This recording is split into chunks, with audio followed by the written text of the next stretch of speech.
Hello friends, welcome back. मैं यशपाल सिंह। आज आपको मैं टेंस पढ़ाऊँगा। फ्रेंड्स देखिए, टेंस हम समय को कहते हैं। टेंस मीन्स होता है काल या समय। ये समय 3 प्रकार का होता है।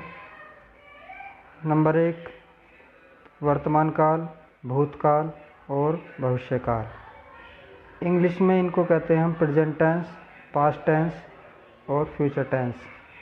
फ्रेंड्स, वर्तमान काल ये वो है जो हमारा समय चल रहा है। पास्ट टेंस यानी भूतकाल, ये समय हमारा ये है वो होता है जो हमारा समय बीत गया। बीते हुए समय को हम भूतकाल कहते हैं। और फ्रेंड्स, नंबर 3 पर आता है फ्यूचर टेंस अर्थात भविष्य काल। इसको हम आने वाला समय कहते हैं, जो आने वाला है उसको भविष्य काल कहते हैं। तो इस प्रकार टेंस 3 पार्टों में डिवाइड हुआ। Number 1 present tense, past tense, future tense. अब इनके भी 4 भाग होते हैं। प्रेजेंट टेंस के भी 4 भाग हुए, पास्ट टेंस के भी 4 भाग हुए, फ्यूचर टेंस के भी 4 भाग हुए। तो कुल मिलाकर 4 इसके 4 इस टेंस के 4 इस टेंस के टेंस हो गए हमारे 12। अगर बच्चों आपसे कोई पूछता है कि टेंस कितने प्रकार के होते हैं, तो तुम्हें 12 प्रकार के बताने हैं। देखिए, पहला प्रेजेंट टेंस का पहला टेंस है प्रेजेंट इंडेफिनिट टेंस, दूसरा प्रेजेंट कंटिन्यूअस टेंस, तीसरा प्रेजेंट परफेक्ट टेंस, चौथा प्रेजेंट परफेक्ट, यह मैंने फुल फॉर्म नहीं लिखी है इसकी, present perfect continuous tense. Same इसी प्रकार से पास्ट टेंस के हैं। नंबर 1 पास्ट इंडेफिनिट टेंस, दूसरा पास्ट कंटिन्यूअस टेंस, तीसरा पास्ट परफेक्ट टेंस, चौथा past perfect continuous tense. Same इसी तरीके से फ्यूचर टेंस के 4 पार्ट हैं। फ्यूचर, मैंने इसको फुल फॉर्म में नहीं लिखा, इसकी इनिशियल फॉर्म लिखी है, ये जगह कम थी। आप इसको जब कॉपी पर उतारो पूरा लिख लेना। Future indefinite tense, future continuous tense, future perfect tense, future perfect continuous tense. समझ में आया बच्चों? अब हम चलते हैं इस टेंस का पहला पार्ट पढ़ेंगे। प्रेजेंट टेंस का पहला पार्ट यानी कि प्रेजेंट इंडेफिनिट टेंस के बारे में पढ़ेंगे।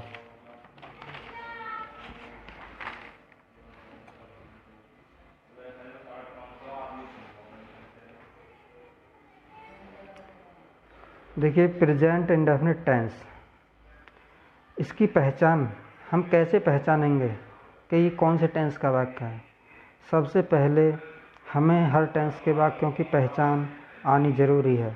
बिना पहचान के हम उन टेंसों को नहीं बना पाएंगे। अगर बना भी दिया तो हम उसको गलत बनाएंगे। देखिए, इसकी पहचान क्या होती है। जिन हिंदी वाक्यों के अंत में ता है, ती है, ते है आदि शब्द आते हैं, प्रेजेंट इंडेफिनिट टेंस के वाक्य कहलाते हैं। जैसे वह घर जाता है, वे खाना खाते हैं।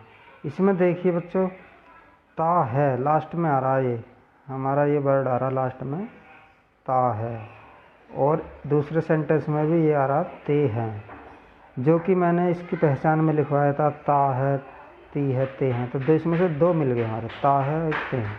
इस प्रकार ये जो अनुवाद हुआ हमारा, जो सेंटेंस हुआ, ये प्रेजेंट इंडेफिनिट टेंस का हुआ। इसके अनुवाद बनाने के नियम आते हैं। अब इसकी पहचान तो क्लियर होगी। अब अनुवाद कैसे बनाते हैं, देखिए, इसमें पहले सिंपल सेंटेंस के लिए बताऊंगा मैं। जो सिंपल होते हैं हमारे साधारण वाक्य, जिसको इंग्लिश में दूसरा नाम अफर्मेटिव, पॉजिटिव ये भी कहते हैं। तो इन सेंटेंसों को अर्थ तीनों का एक ही होता है। सिंपल कह दो, अफर्मेटिव कह दो, चाहे पॉजिटिव कह दो, अर्थ है इसका साधारण वाक्य। तो इसको हम कैसे बनाएंगे देखते हैं। नियम नंबर 1, ही, सी, इट तथा सिंगुलर नाउन के साथ वर्ब की फर्स्ट फॉर्म में एस या ईएस का प्रयोग करते हैं। देखिए, यदि सब्जेक्ट हमारा ही है, सी है, इट है या कोई सिंगुलर नाउन है, एक वचन संज्ञा है, कोई किसी व्यक्ति के नाम से पुकारा जाता है, जैसे कि सोहन मैच खेलता है, तो हम सोहन एक लड़का हुआ, इसलिए इसको हम इसमें इसकी फर्स्ट फॉर्म में एस या एस लगा के सेंटेंस को बनाएंगे। फॉर्मूला इसका है सब्जेक्ट प्लस वर्ब की फर्स्ट फॉर्म प्लस एस या S plus object plus other. देखिए एग्जाम्पल कैसे, वह घर जाता है, इस टेंस को ही हम लेते हैं। फ्रेंड्स इस बच्चों इसमें ज़रा देखना, इसमें क्या है, कभी भी इजारम की अंग्रेजी नहीं आती है, इस बात का ध्यान रखना। तो पहले नंबर पर देखिए, जैसे हमारा सेंटेंस है वह घर जाता है, तो इसमें वह सब्जेक्ट है, घर ऑब्जेक्ट है और जाता है वर्ब है, यानी कि सब्जेक्ट ऑब्जेक्ट वर्ब।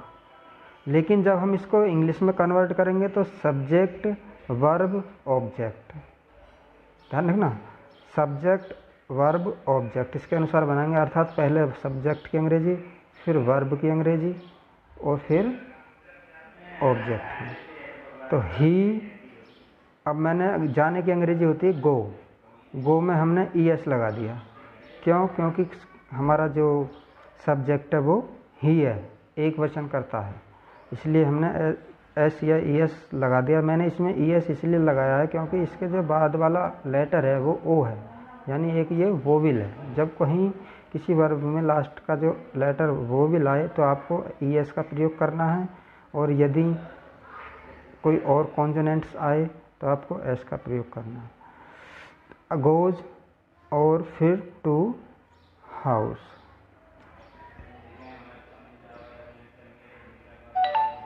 ठीक है। अब आई वी यू दे तथा प्लूरल नाउन के साथ केवल वर्ब की फर्स्ट फॉर्म का ही प्रयोग किया जाता है, एस या ई एस नहीं लगाया जाता। नियम number 2, I we you they तथा प्लूरल नाउन्स के साथ केवल वर्ब की फर्स्ट फॉर्म का ही प्रयोग किया जाता है, एस या ई एस नहीं लगाया जाता। देखिए इसमें साफ साफ लिखा है, यदि सब्जेक्ट हमारा आई है, वी है, यू है, दे है या कोई प्लूरल नाउन है, बहुवचन संज्ञा है, जैसे मैं कह दूं मोहन और श्याम खाना खाते हैं, तो मोहन और श्याम दो व्यक्ति हो गए, अर्थात प्लूरल हो गए। जब ये प्लूरल हो गए तो हमें इसमें वर्ब की केवल फर्स्ट फॉर्म का ही यूज करना है, हमें उसमें एस या एस नहीं लगाना। फॉर्मूला इसका देखिए, पहले सब्जेक्ट की अंग्रेजी आएगी, फिर वर्ब की फर्स्ट फॉर्म आएगी और फिर प्लस ऑब्जेक्ट और प्लस अदर। अदर में क्या है, इन सब चीज़ों के यानी कि सब्जेक्ट वर्ब और ऑब्जेक्ट के बाद, इनको लगाने के बाद में यदि कोई बचता है तो वो अदर में आता है, उसको तब इनके बाद में लिखना होगा उसकी अंग्रेजी। जैसे एग्जांपल, वे खाना खाते हैं, इसकी हमें अंग्रेजी बनानी है, तो वे की अंग्रेजी दे और खाते हैं की अंग्रेजी आएगी, खाने की अंग्रेजी हमारी ईट। ईट में हमें एस या एस लगाना है या नहीं, आप बताइए। देखिए हमें इसमें ईट में एस या एस नहीं लगाना, क्यों, क्योंकि हमारा जो सब्जेक्ट है वो दे है, जो कि हमारा नियम में लिखा हुआ है। यदि इन सब्जेक्टों में से कोई सा आता है तो हमें एस या एस नहीं लगाना, केवल वर्ब की फर्स्ट फॉर्म का ही प्रयोग करना है। तो दे ईट द फूड, ये सेंटेंस हमारा कोई। नेक्स्ट, अब इसी में आते हैं नेगेटिव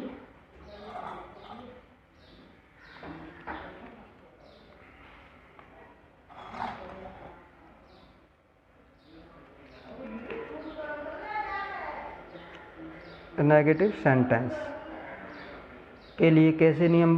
कोई यदि नेगेटिव सेंटेंस आ जाता है, नेगेटिव सेंटेंस तो आप जानते ही होंगे कैसे होते हैं वो, जिनमें नोट का प्रयोग होता है, नहीं होता है। जैसे मैं एग्जांपल में दे दूं, वह मैच नहीं खेलता है, तो नहीं आ गया इसमें, तो हमें इसको नेगेटिव सेंटेंस बोलना है। इसके लिए क्या रूल्स है हमारा, rule number 3, he see it व सिंगुलर नाउन के साथ डज नॉट का प्रयोग करके वर्ब की फर्स्ट फॉर्म का प्रयोग करते हैं। देखिए यदि सब्जेक्ट हमारा ही, शी, इट है और कोई सिंगुलर नाउन है, एक वचन करता संज्ञा है, तो हमें डज नॉट का प्रयोग करना है। फॉर्मूला क्या है इसका? सब्जेक्ट के तुरंत बाद हमें डज नॉट लेना है, फिर वर्ब की फर्स्ट फॉर्म प्लस ऑब्जेक्ट और प्लस अदर। एक एग्जाम्पल देखते हैं, वह खाना नहीं खाता है।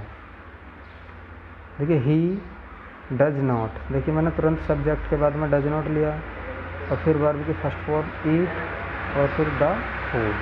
इस तरीके से हमें नेगेटिव सेंटेंस को बनाना है।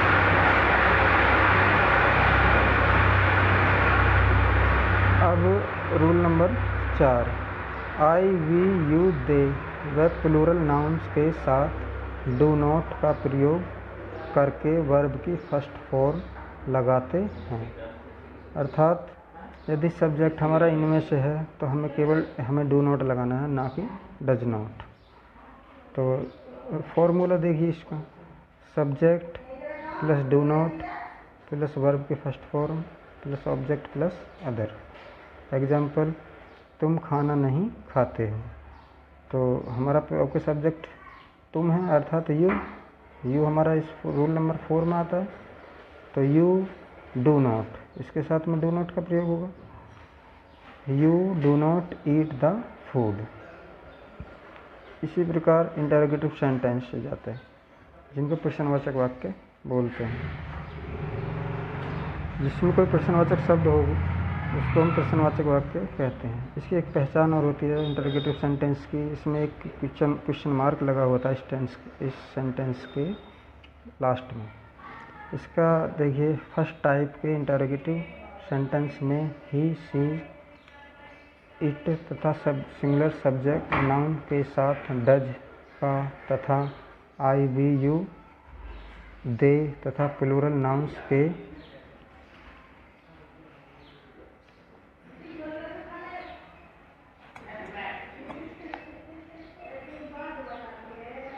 साथ डू का प्रयोग शुरू में किया जाता है।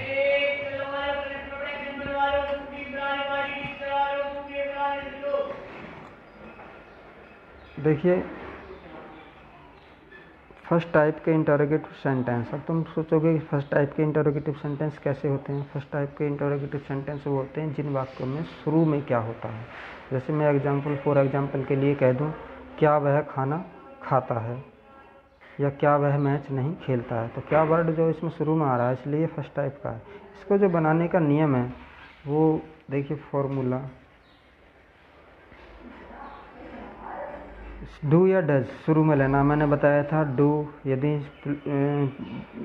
प्लूरल नाउन है, आई, वी, यू, दे या कोई प्लूरल नाउन है तो ये डू लेना है, और यदि ही, शी, इट या कोई सिंगुलर नाउन है तो हमें डज लेना है शुरू में, plus subject plus not plus verb की फर्स्ट फॉर्म प्लस ऑब्जेक्ट, और क्वेश्चन मार्क जरूर लगाना, वरना इस पर भी आपका सेंटेंस गलत हो जाएगा। एग्जाम्पल, क्या वह क्रिकेट नहीं खेलता है। देखिए डज, मैंने डज क्यों लिया इसमें, क्योंकि हमारा जो सब्जेक्ट है वो वह है, यानी ही के साथ में मैंने बता रखा डज आएगा।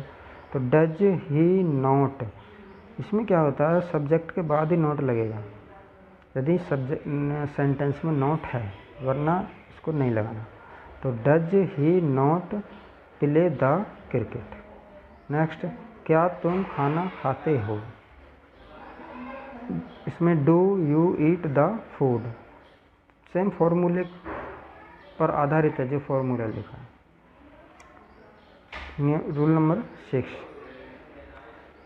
सेकेंड टाइप के इंटरोगेटिव सेंटेंस में। अब बच्चे यहाँ पूछोगे कि सेकेंड टाइप के इंटरोगेटिव सेंटेंस कैसे होते हैं। सेकेंड टाइप के इंटरोगेटिव सेंटेंस वे होते हैं जिनमें प्रश्नवाचक शब्द वाक्य के बीच में होता है। जैसे वह खाना क्यों खाता है,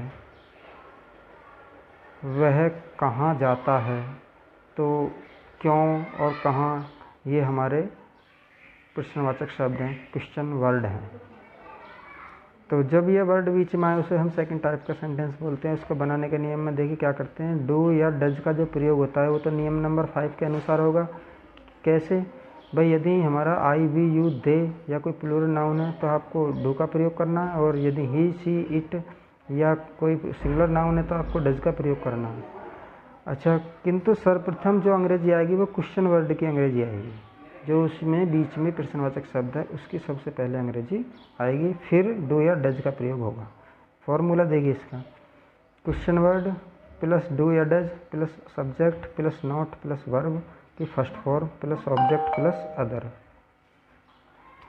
एग्जाम्पल, वह क्रिकेट क्यों नहीं खेलता है। देखिए इसमें क्वेश्चन वर्ड हमारा ये है क्यों, तो क्यों की अंग्रेजी हमने सबसे पहले ले ली भाई, और डज मैंने क्यों लिया, क्वेश्चन वर्ड के तुरंत बाद डज आ रहा है हमारा फॉर्मूले में। डज मैंने इसलिए लिया क्योंकि हमारा जो सब्जेक्ट है वो ही है, तो भाई डज ही, और यदि सब्जेक्ट नॉट है तो नॉट लगाना है, भाई does he not play cricket. तो थैंक्स फ्रेंड्स, आज की वीडियो में इसी टेंस को पढ़ाया मैंने। नेक्स्ट वीडियो जल्दी अपलोड करूँगा, वो प्रेजेंट कंटिन्यूअस टेंस की होगी।